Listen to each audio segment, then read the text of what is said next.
বৃষ্টি বিঘ্নিত দ্বিতীয় দিনে খেলা হয়েছে 61 ওভার। বাংলাদেশ যোগ করেছে 6 উইকেট হারিয়ে 192 রান।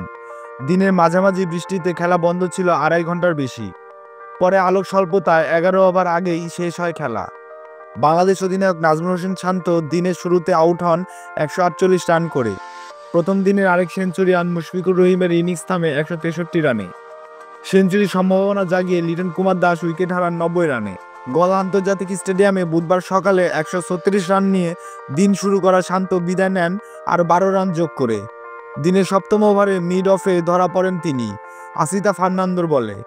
মুশফিকের সঙ্গে তার জুটি থামে 264 রানে। চতুর্থ উইকেটে বাংলাদেশের সেরা জুটির রেকর্ড স্পর্শ হয়নি স্রেফ 2 রানের জন্য। সকালের এই উইকেটের পর আরেকটি উইকেটের জন্য শ্রীলঙ্কাকে অপেক্ষা করতে হয় বিকেল পর্যন্ত। লিটনকে নিয়ে আরেকটি বড় জুটি গড়ে তোলেন মুশফিক। 149 রানের পঞ্চম উইকেট জুটি ভাঙে মুশফিকের বিদায়ে। 350 বলে 163 রান করে এলবিডব্লিউ হন তিনি আসিতার বলে।